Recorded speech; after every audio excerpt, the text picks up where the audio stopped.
trying to show this thing off as best as I can. Yeah. There we go. Are we nailing the product placement? Ooh. Ah, nailed it. I feel good about this one. Hey, what's up, guys? So, when I first started streaming, I used a Blue Yeti microphone, and about a week later, I returned it. I got this guy right here, the Audio-Technica AT2035 XLR microphone. If you guys are familiar with my other content about microphones, you'll know that I definitely prefer XLR microphones, but they are expensive, not just for the microphone itself, but also for the mixer, you know, compressor, all that stuff. And I had to get a microphone arm for it, and the one that I got is probably the same one that a lot of you start off with, the $12 generic Amazon brand scissor arm. And yeah, man, this one, I don't miss it, I'll tell you what. Just first of all, it just feels so gross, doesn't it? Man, and if you think that makes a lot of noise just like listening to it over the microphone, imagine when the microphone's actually mounted to it and it's reverberating all the way up into the microphone itself. It's so gross. I used this for like over a year before upgrading to this guy over here. This is the Blue Compass, I think. And that's pretty good, but it's $100, and I'm a little not sure that I'm not sure it's worth it. Now, full disclosure, Tonor is sponsoring this video. They sent me this microphone arm in the mail, so take that for what it is. They are not paying me for like a specific opinion. They just wanted me to review it, so I'm giving you my honest feedback, but full disclosure. Now, this microphone is the Tonor T20 microphone arm. I really like it. I've spent about the last 6 weeks with it. First of all, even though it bears like visual similarity to the other microphone arm that I showed you, this one is pretty darn silent. And I'm moving it a lot right now. I'm moving it probably more than you're likely to move it on stream. And it's pretty darn quiet.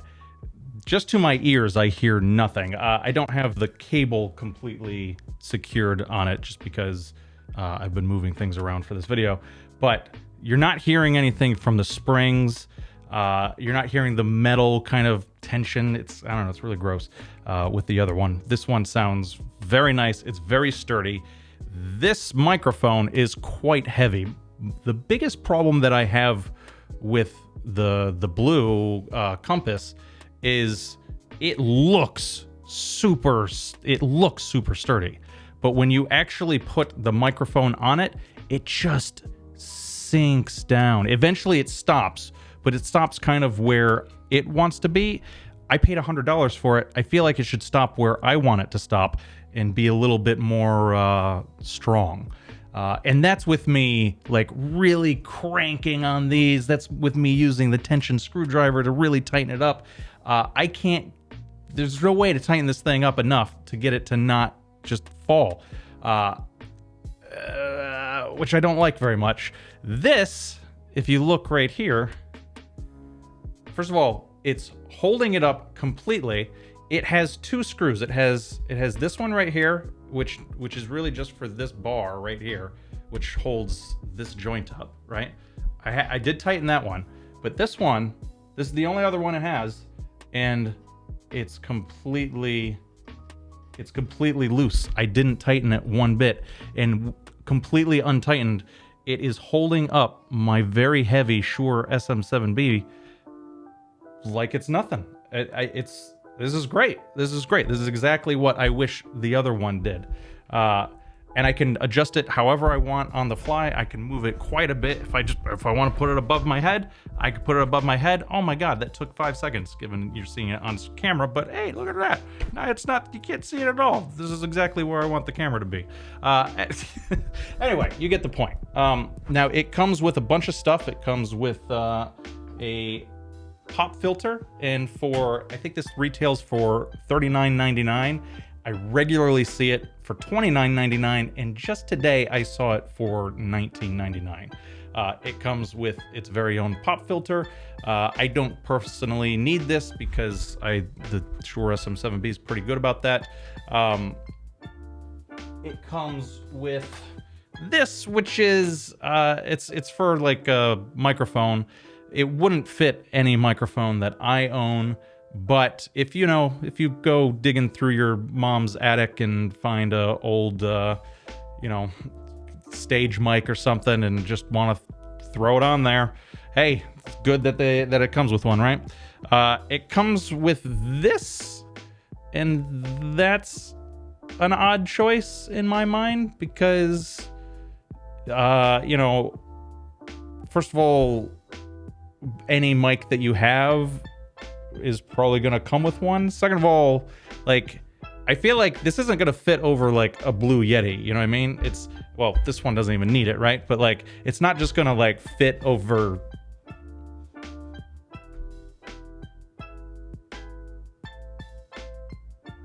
Okay. This is a great addition to the box. That was not scripted at all. I had that thing sitting around for like the 6 weeks that I've had that, and I was just like, I don't understand why they would add that. Like, what microphone is that going to fit on? Doesn't make any sense. Most microphone, but literally the first microphone I try to put it on, it fits. Okay, great addition. It comes with these straps, which you can see are right there. Great for cable management, super clean, super fast to put on. And that's basically it. Real quick, I'm gonna swap this over to the other mic arm because I want to show off a couple of other things about it. So just give me 1 second here. All right, cool, we're back. So, what did I do wrong? There we go. So the other thing is the mount screw to this looks really, really nice, but it's actually kind of a pain in the butt. Whereas that one, it is much simpler, but it just works. Let's move that into place. Okay, so let me take this off real quick. All right, so this is what it looks like in full. I really like that the bicep of it is made up of 3 poles instead of 2. My old crappy one only has the 2 on, which I think leads to a lot more shake, a lot more noise, a lot less sturdiness. So I think this is a big part of why it just feels so darn good. The base of it, I want to show you guys this. This is the base of the old one. Looks like that. It is pretty cheap. The back screw there, when you screw it in, first of all, it tightens it. It also kind of sends it off kilter a little bit, which means like you can't just have. If you need to adjust the mic, you can't just slide it backwards.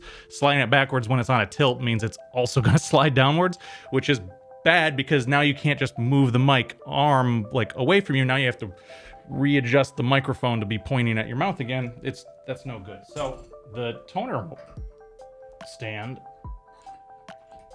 looks like this, is much more sturdy, much more heavy. It does not have any screw or anything, so it literally just slides right in. And then it is good to go.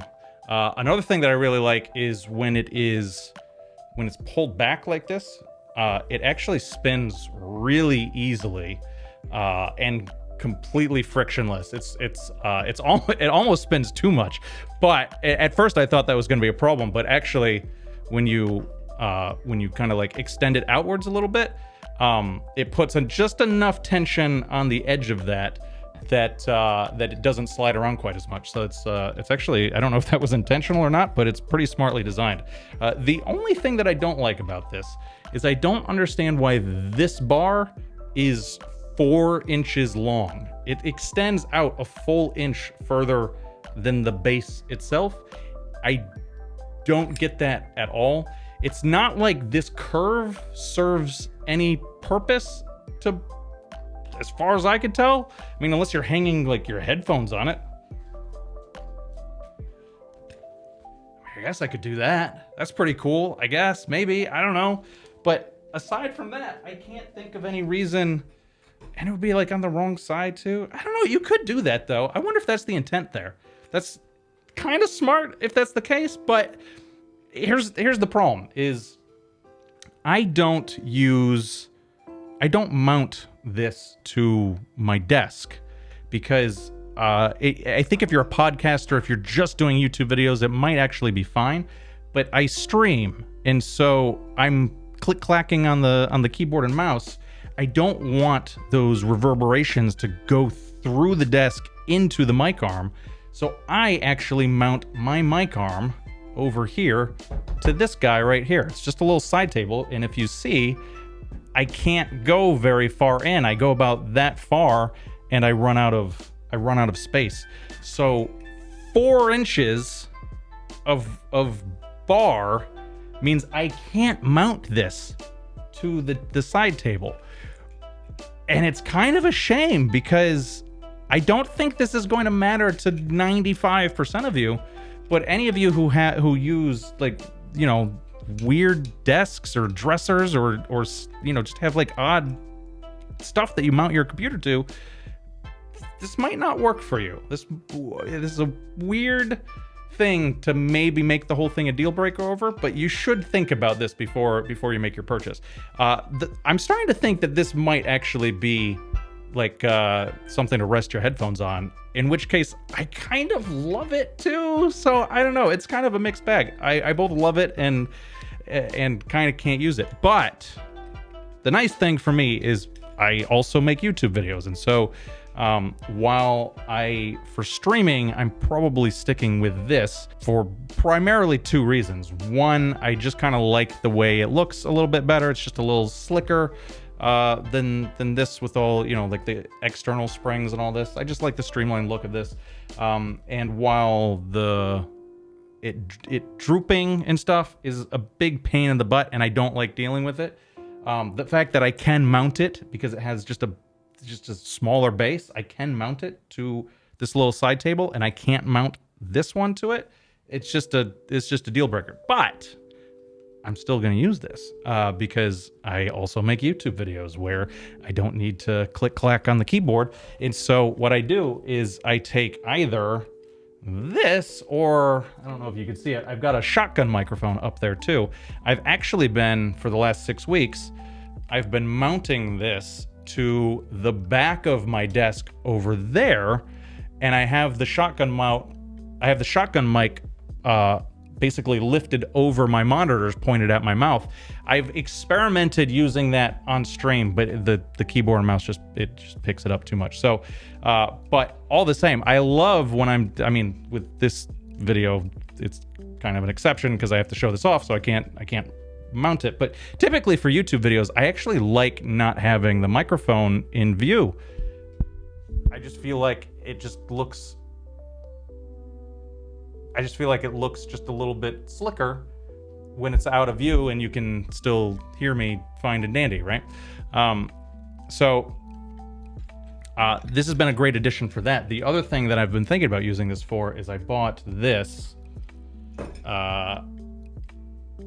It's just like a big head for mounting cameras to. I've actually been thinking about using this to mount my camera to.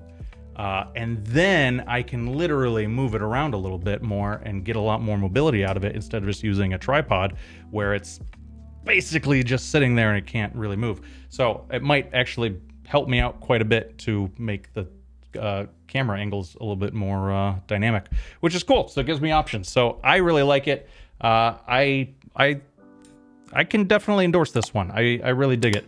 Now, if I convinced you guys, please use my affiliate code. It's down in the description below.